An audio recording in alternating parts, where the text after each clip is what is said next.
mistaken, you just want to simply click your telephone. Your number 9.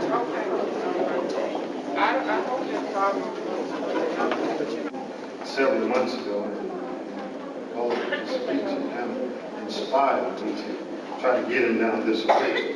But Mr. Anton Reese is married, and he has 2 lovely daughters.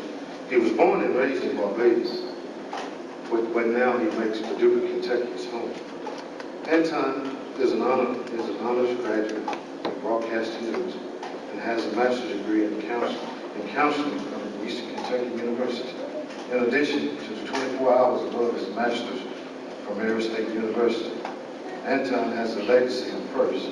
He was the first minority affairs coordinator and counselor in the University of Kentucky Community College systems in 1990. In 1999, Anton created history again by becoming the first African-American Dean of Students Affairs in Paducah Community College and Paducah Junior College history.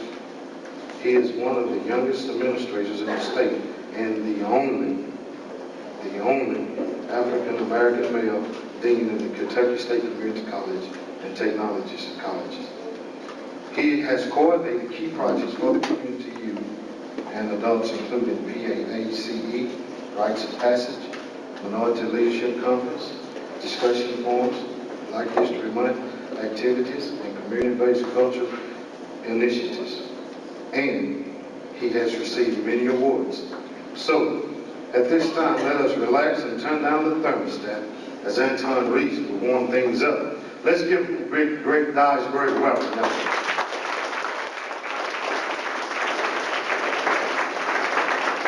Good evening. My brothers and sisters, I know it's been a long night, and for many of you, this is probably the first time hearing me speak, so let's say ahead of time now that I have the key to the city. I'm assuming that depending on how the speech goes, I can write some things, do some things, and leave Dyersburg in good health. If you can, though, because I know it's been a long night, and I know how our folk are. 2 things that is difficult for black folk to part with is time and money. Now, I guess most of y'all paid, those that did, and I know time is late, is that right? So we're going to speed things up a little bit. So let's do me a quick favor, if you don't mind, because you're such a beautiful audience. Could you all let's stand for just a moment? Just stand. Yeah. We're sure you focus out that good meeting. And let's turn and look to the person next to you and repeat after me. Neighbor. It's been a long day. I think I have one nerve left. And you just stepped on it. Now, neighbor, you're still looking pretty good. But you're ready and all that. So, neighbor, let's wake up and let's get it on. Let's reclaim our communities. Now, neighbor, there are 4 types of people in this world.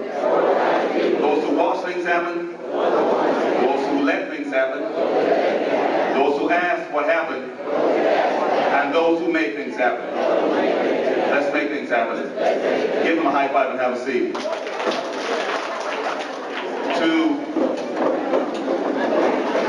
Giving thrilling is always first giving all honor to God on this day for the opportunity to make it safely to and fro, to Brother McElrath and his wife, Mr. Taylor and his wife, to all the mayors, plural, and others at the table, at the head table, to all of you in the audience. It is indeed, again, humble.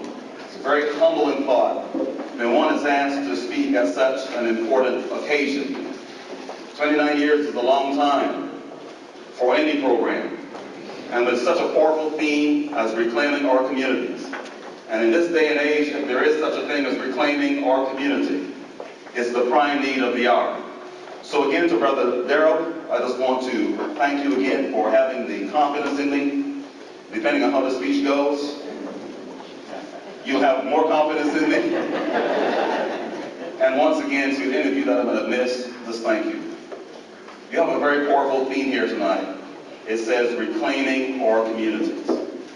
I'm assuming by default that when we say reclaiming our communities, it means that we have either lost our community or losing our community. If that is the case, there are some critical questions one must ask. What is it that we have lost or losing? Why have we lost it? And who is responsible for it? Getting kind of quiet in here already, ain't it? Yeah, stay tuned. What is it that we've lost? You know, as I look around the audience and I see all of our seasoned elders, I am sure that if you spend some time talking with the elders, they will tell you very clearly and articulately how it was, quote, back in the day. That as a community, we had strong families, strong schools, strong churches. It's a golden triangle. In 2003, those same three institutions, on any given day, are either individually or collectively dysfunctional. And then we raise the oxymoronic question, why are we producing dysfunctional people? The people of Ghana have the saying, the ruins of a nation begins in the home and the family. Understand? The golden triangle. School, education, church, and the home. But you want me to start with first. Education? I'm glad you agreed on that. Now, as a dean, and I know we have a president here, so she can concur.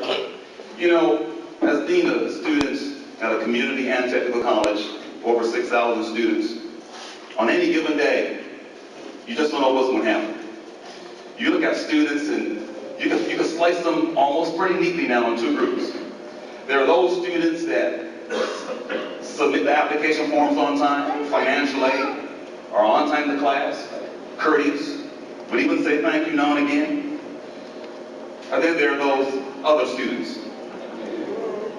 Madam President, those other students, the ones that remind you why some animals eat their young. Just bunker nut, crazy, loco, nuts. How do I know this? So I passed Dyersburg en route this past January to Russ College in Mississippi. Or as they say in Mississippi, Mississippi. Yeah. And I'm at a student leadership conference, room packed like this. I go there every year. And the topic of discussion is, why are you here in college? Where are you from? What do you plan on doing with yourself? And you can mark your calendar. Russ and all the colleges, UT Martin, all these colleges and universities can attest to this. You have young men and women coming from not only all over the state, the region, the country, but in many cases internationally. Young man in the back room says he came from Detroit, Michigan. I said, cool. I said, well, son, why did you leave Detroit, Michigan to come all the way across the country to Holly Springs, Mississippi, to get an education? He said, to be honest with you, so I was a dead giveaway of young folk, to be honest with you, he said, I was tired of laying around at the crib, drinking beer, smoking blunts, shooting ball all day, and chasing the honeys. I said, what?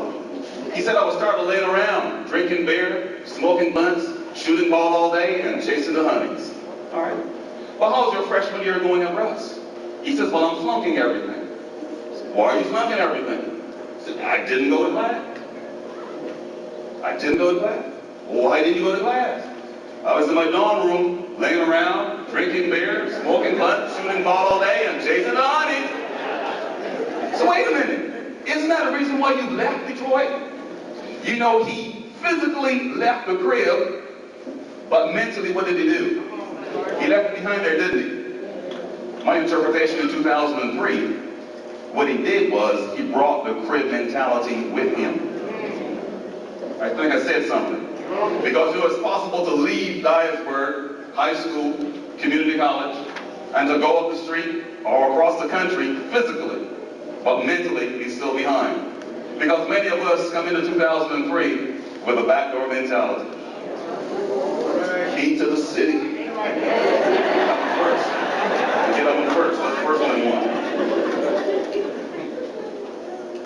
Do you believe that that mindset started in college? Can I just journey real quickly to high school, middle school? Because we're in a middle school, beautiful facility, by the way.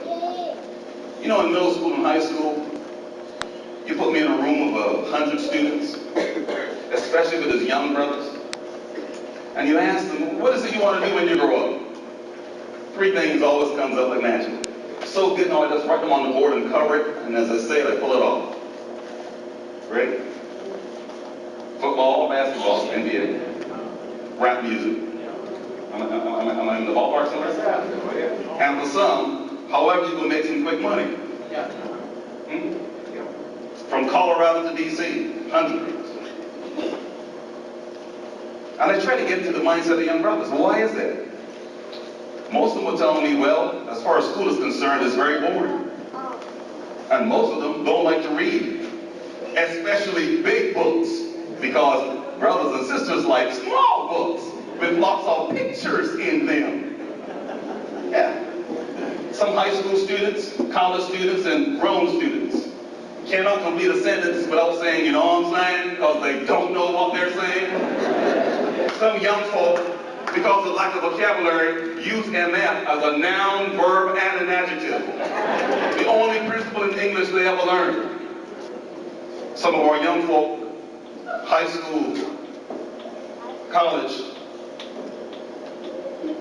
still watch cartoons, play Nintendo, and will fight you if you try to take them away.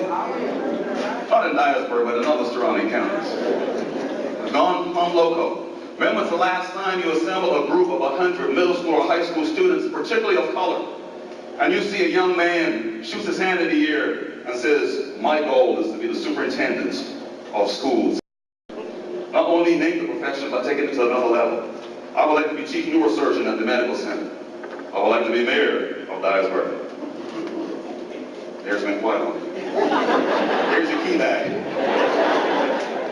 Oftentimes, brothers and sisters, the discussion doesn't even come up. We have to reclaim our community. And as I leave the education piece of this thought, understand that education is saturated in our history. Even for those who didn't have an education, understood the importance of education. Let the record bear witness that Brother Malcolm went to prison, had no education. He coined the term, education is our passport to the future. For tomorrow belongs to those who prepare when? Today.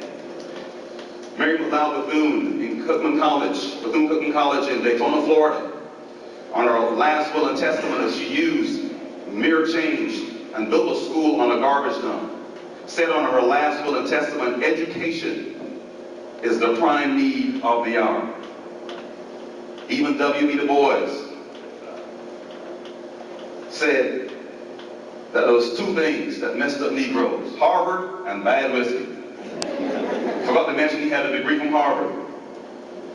Education is significant. Let me move education aside for a moment. What you want next, church or home? Or let's deal with home, because you know church, you can't touch with church. Let me deal with home for just a second. When I'm speaking of the home, can I specifically talk about brothers and sisters? As you move around in our communities. I was sharing this past Wednesday when I was in prison, when I was speaking in prison. That just like this podium, oftentimes you can look from the outside looking in, and everything appears solid. This floor that I'm on. But if you ever own a home and you have termites, termites attack from within. And if termites slip this podium or this floor, and I even lean on it, it goes all the way through. This floor, I would fall down to the basement. And in many of our homes, they are not dying. Because when they're dying, if I said someone was dying outside, there'll be a mad rush to call the ambulance for 911. But decay is a slow death. Our homes are decaying, especially the chemistry between brothers and sisters. Now, do we have any sisters in the house?